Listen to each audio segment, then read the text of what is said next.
I was having to like phone up the manufacturer and say, we need another 1,000, and that was kind of like every week or 2 weeks, I was ordering another 1,000 copies of the CD. And meanwhile, I was like, I'm trying to run a record label. We're doing these live events. I've got this first album, which has gone nuts. Artist, promoter, and label owner Nick Hollywood is one of the most influential figures in the electro swing scene. A true pioneer of the genre, he helped bring electro swing into the spotlight, championing the sound before it even had a name. Through his label Freshly Squeezed, he's launched countless careers. And now, as the label celebrates its 20th anniversary, we look back on 2 decades of innovation, passion, and creative risk-taking. In this conversation, we explore the highs and challenges of the journey, the current state of the scene, and what this suave impresario has in store for the future. All that and much, much more in this episode of the Electro Swing Podcast. Mr. Nick Hollywood, welcome to the podcast.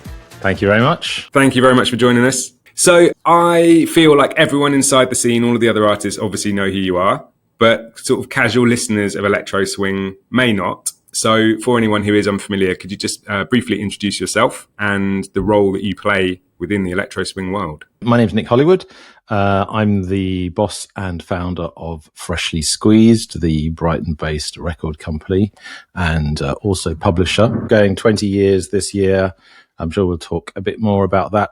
In addition to the label, there was a radio show and podcast, which I did for amazingly 10 years, which I gave up. Events, so I was an event promoter for 25 years, up to 2019, when I just kind of went, right, enough of that.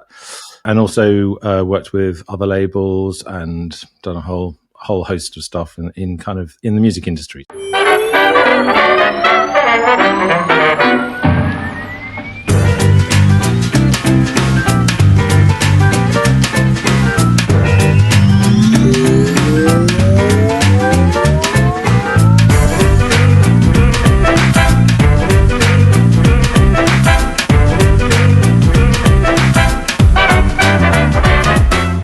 So Freshly Squeezed has been going for 20 years.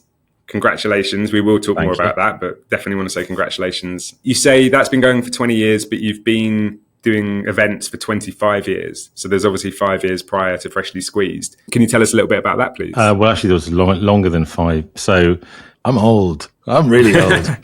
Before Freshly Squeezed, I did a club called Club Montepulciano, which was a kind of a lounge, kitsch, easy listening club. And that was based in London. We did that for 11 years. So 25 years was the total event promotions. But I stopped doing events in 2019. Okay. I've hit the big number.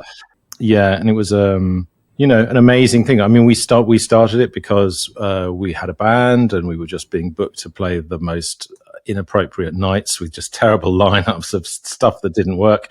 And we thought, we can do way better than this. We'll build a club around our band, which is what we did. And of course, the club became really successful, and the band, which was always rubbish, fell by the wayside.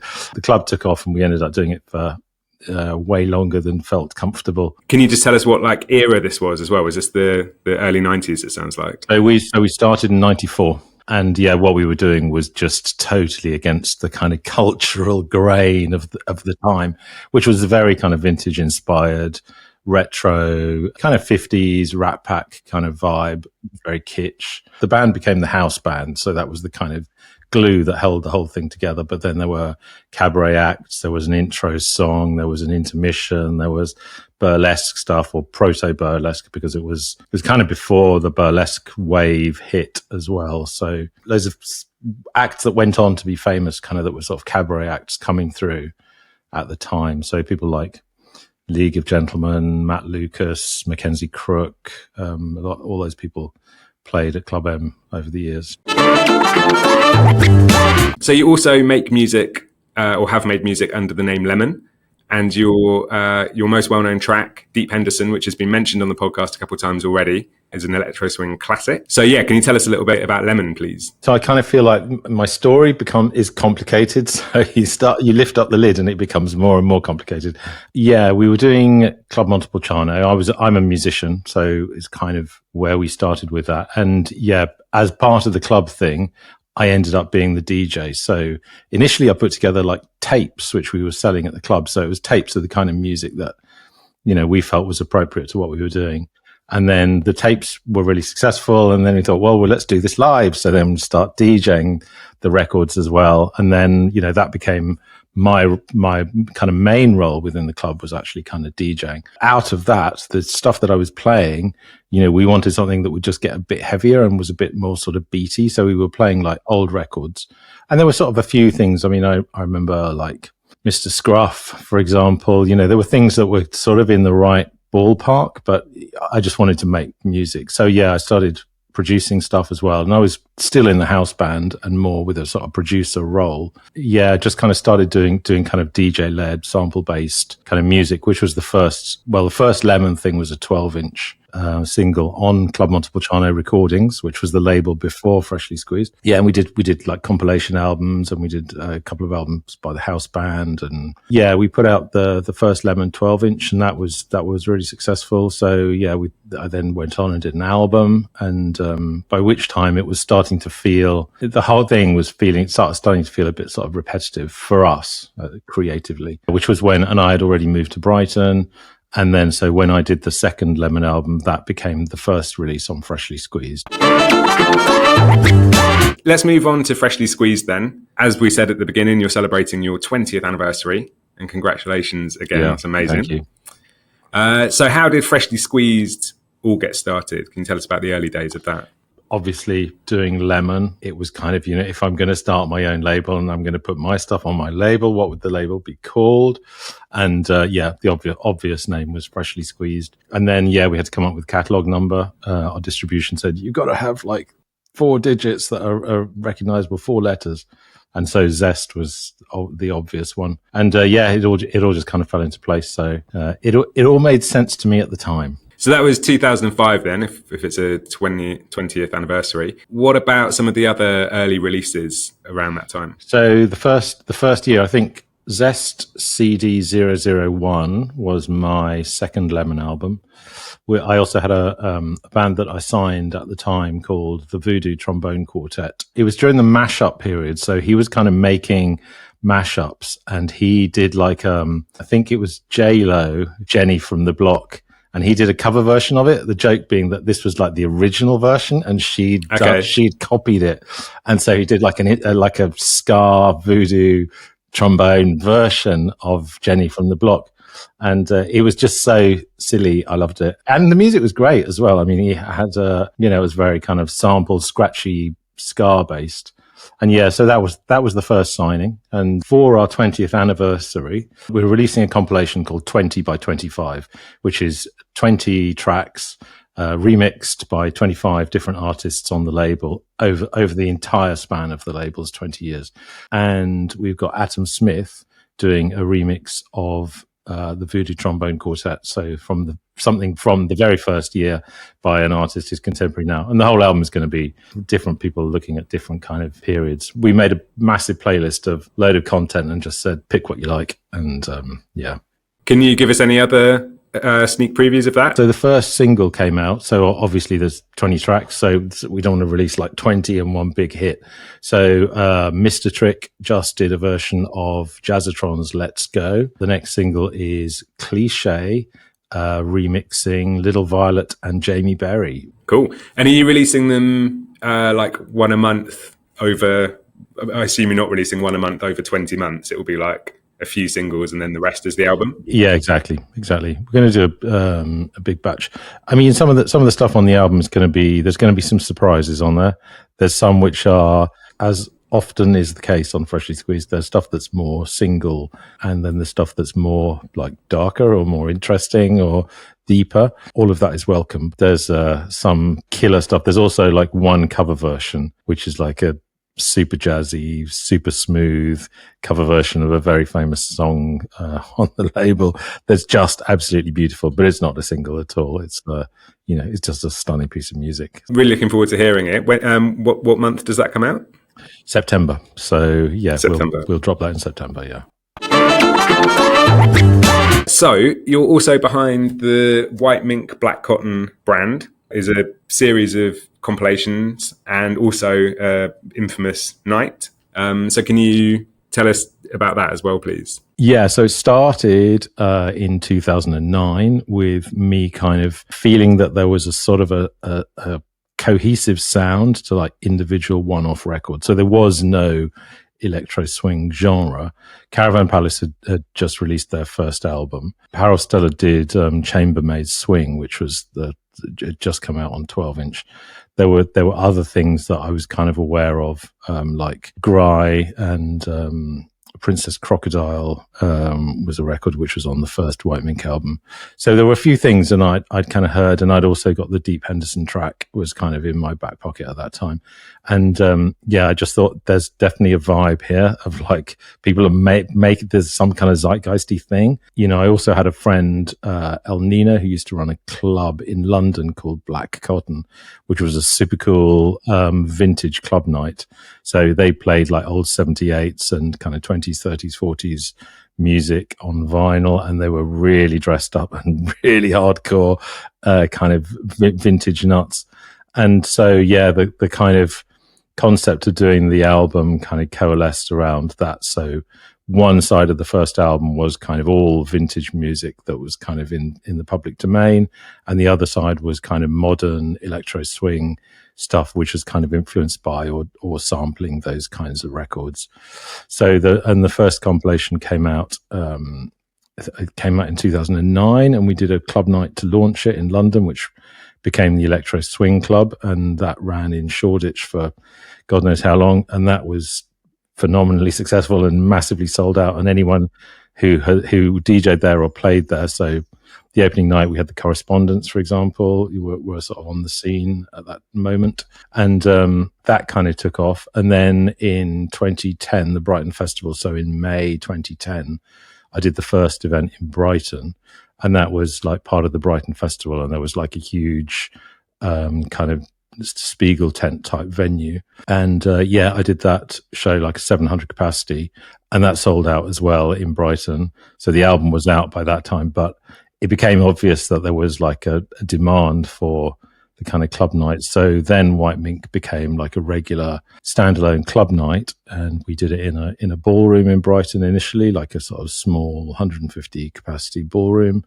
and that was sold out every month. And then it kind of gradually grew in Brighton, and in the end we ended up doing the Old Market, which is a 500 capacity venue in Brighton. We did that for many years, and it was literally sold out every single one that we did. So that was fortunate. And then we did Village Underground in London, which is like a amazing Shoreditch venue it's a sort of a brick industrial space. It's very kind of urban and gritty, very kind of beautiful, but also taking in.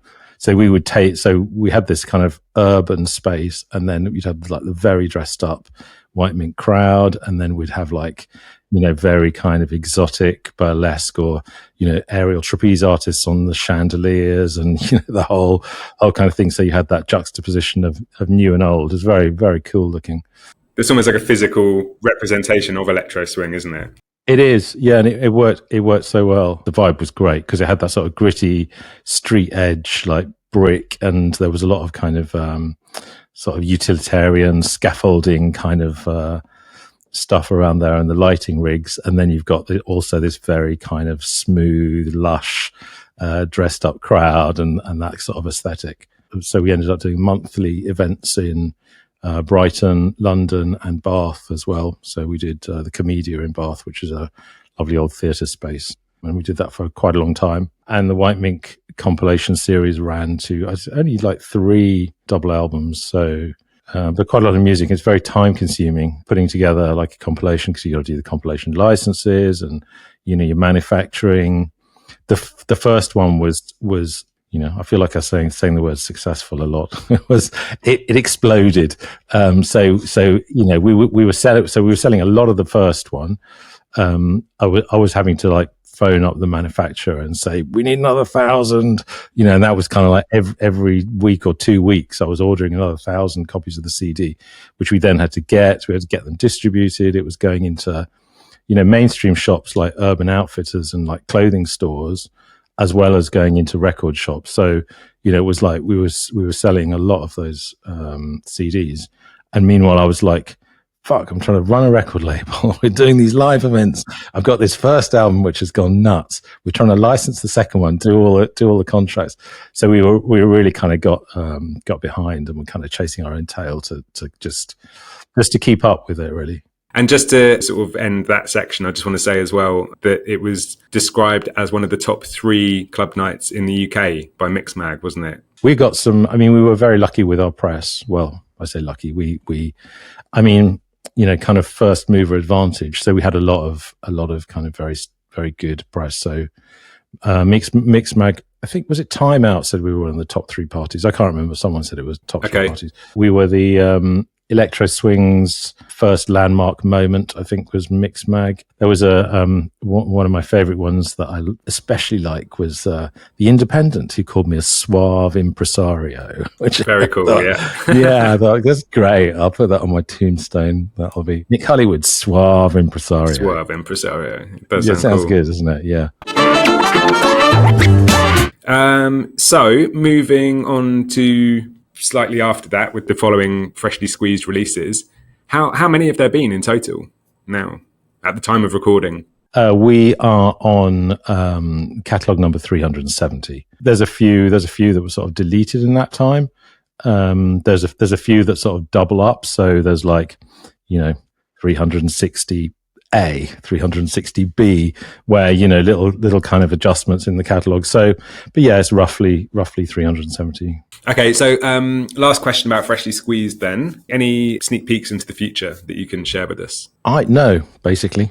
Because you're keeping them under wraps? No, not at all. Because it's very spontaneous. I mean, you know, I know what we're doing in the next couple of weeks. There's a couple of things that we're working on which are longer term projects. There's always, you know, artists come back and surprise you. So, you know, you're juggling plates. So, you know, you're putting out one release and then suddenly someone comes in with like a killer single and you're like, oh my God, we've got to put that out next. So that's always going on as well. And, you know, one of the great advantages of being small independent is that you can change direction very, very quickly, and you can release stuff very fast, follow the opportunities where they appear. So, yeah, there's not a huge amount of planning. You know, in my experience, what I've found over the years is that when you do plan things, they tend to go wrong. They mess up. So actually it's quite good to maintain some spontaneity and, you know, be able to adapt and change. And I like that. Yeah. Keeping the fresh part of freshly squeezed. Oh, thank you. Threw that in there. I didn't even pre-plan that. Let's move on to electro swing as a broader genre. We've already established you're like one of the pioneers that helped bring it to the wider audience's attention. Was it even called electro swing when you first discovered it? It doesn't sound like it. No, I mean, the term didn't exist. I mean, the Wikipedia page, it always makes me laugh because I actually wrote the fucking Wikipedia page. I got locked out of it because it was, as the genre went on, bands would come along and start adding themselves, you know, and it was kind of pretty much open access. And then at some point, someone locked down the page and, you know, myself as well as everyone else got locked out. A lot of the stuff was written on that page originally and then kind of it went out into articles and people would copy it and take it as gospel because it was on Wikipedia, was actually written by me. So did you coin the phrase then? Did you invent the term electro swing? No, I think it was kind of in the ether, and it just kind of, when we started doing the Electro Swing Club in London, I was like, we can't call it Electro Swing. It would be like calling a club drum and bass. You know, you can't call it a fucking Electro Swing Club. Chris, who is much wiser than I am on that sort of thing, said, no, it's got to be called the Electro Swing Club. And that was indeed the right decision. Although I then went on to do White Mink as White Mink, and the two things ran in parallel. So, yeah. So, again, you've been in it right from the beginning, and you must have seen it morph and change a lot over the years. So what are some of your observations about how it's changed over the years? Well, I think initially the sound is very undefined. You know, no one really knows what it is, and people are kind of curious. The term was kind of quite good at expressing something of what it was like. Electro swing is not actually very electro, particularly not, electro clash had just been as a genre, and electro clash was all about, 80s kind of keyboards. Electro swing was a kind of an extension that rolled out of the electro clash name. It sort of seemed to express something, but it wasn't really electro music. So that kind of confused people. And then as it sort of evolved in the first kind of couple of years, there were a lot of kind of arguments online about, it should be more like vintage remix because it's not really electro swing, or, what about swing hop? That's kind of like, it's not electro swing. It's kind of a different thing. So yeah, there was a lot of kind of discussion about, whether that was a good name or not. And, but it was the name that stuck. I mean, that was the thing. It was the one that people sort of went to as the genre name. And yeah, I mean, I think it's really exciting. We already touched on the fact that I kind of like that bit at the beginning where something's just happening and it's kind of coalescing and people don't quite know what it is and it's very open. And I do feel that the best of the genre is the stuff that challenges the genre itself. So it's no wonder, it's not a surprise to me that Caravan Palace is one of the breakout acts, and they're actually probably one of the least electro swing acts. They're like, those two things go hand in hand.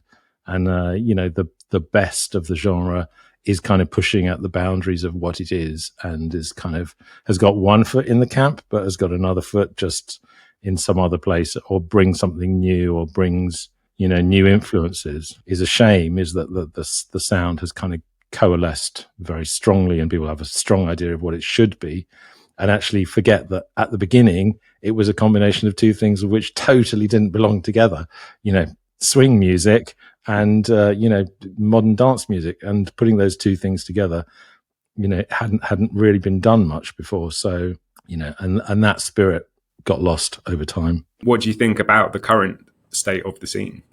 I mean, as I sort of said, I think in the previous answer, I think there's something, when it becomes really solid and people have a very fixed idea of what it's got to be, that is when you start getting the kind of death knell of something.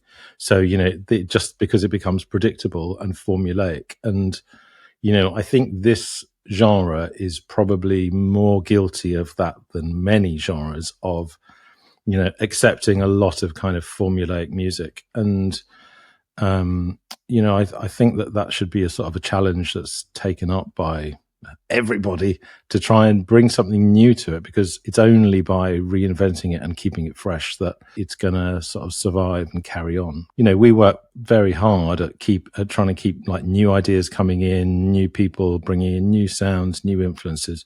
That's always been what I've sort of tried to do.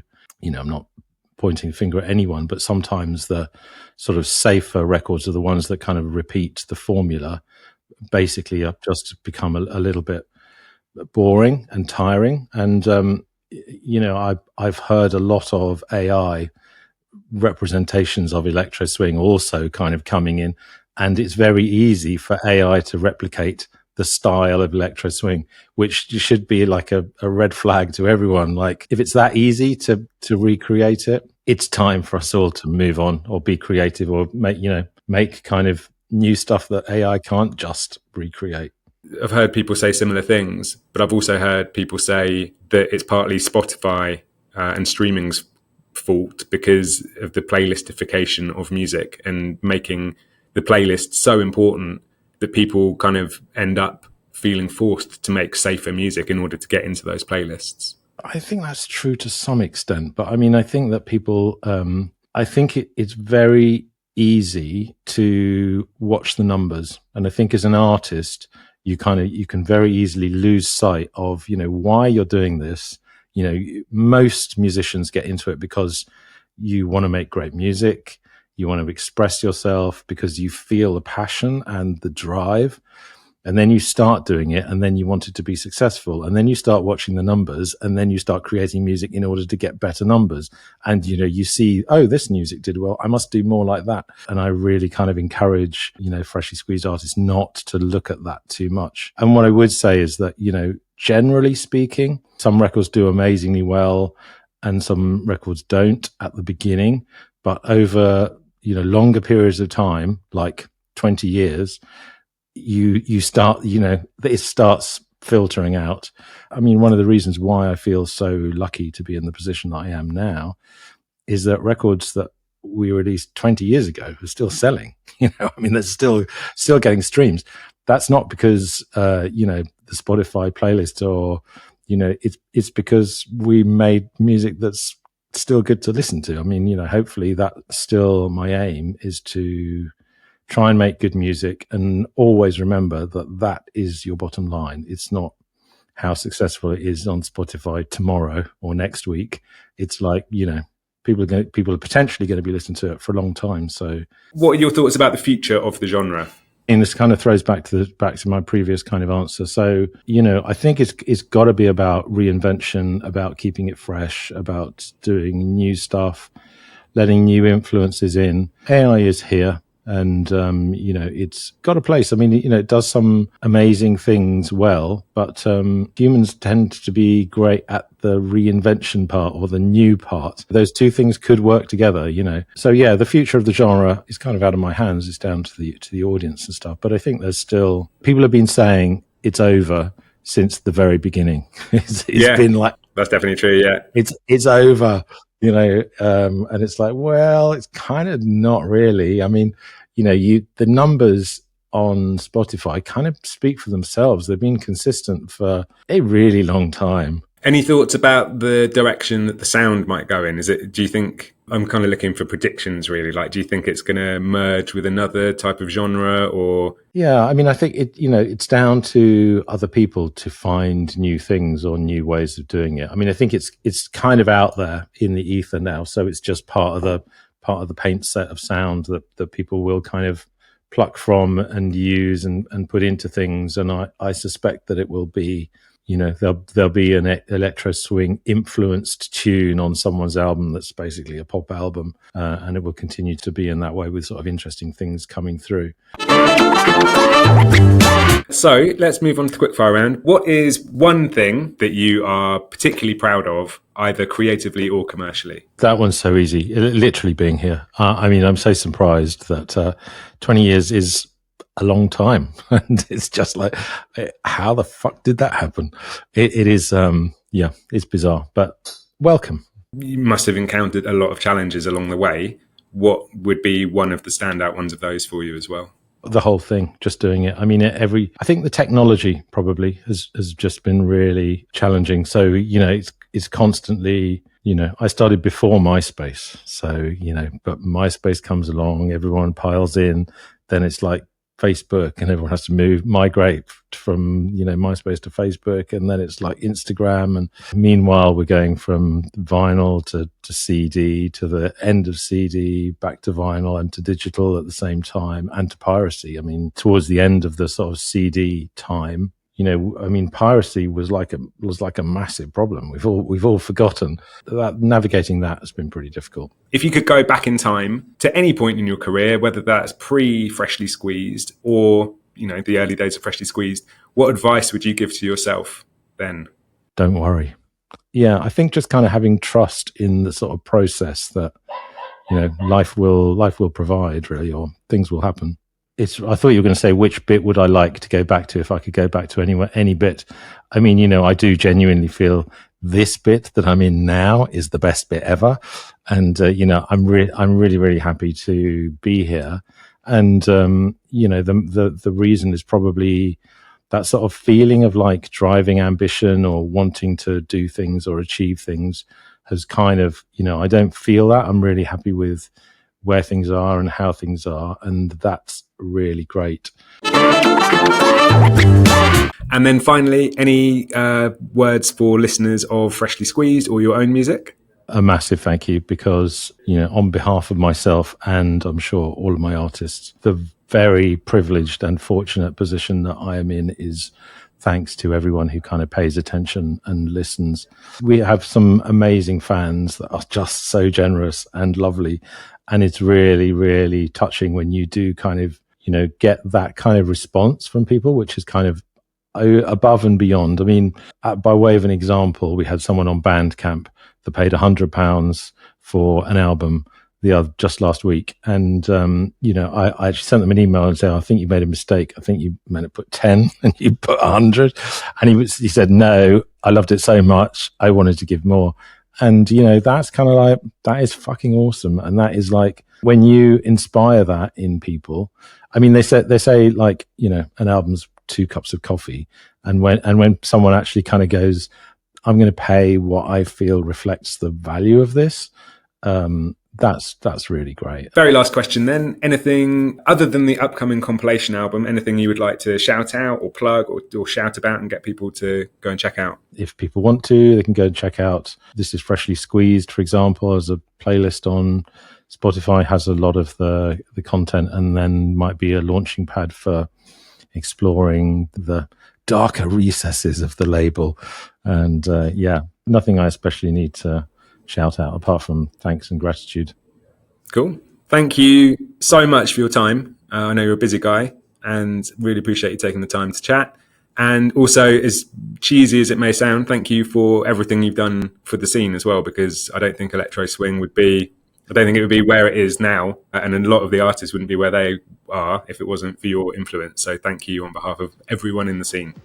Oh, thank you. That's very kind of you to say that. Yeah. So that was the latest episode of the Electro Swing Podcast, brought to you by Electro Swing Thing and hosted by me, Offbeat. If you want to find out more about our guest, links to their music and socials can be found in the description.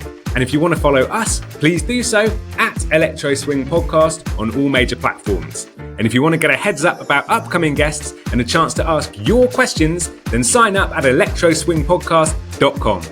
I'll be back in another couple of weeks with my next guest, and thank you very much for tuning in.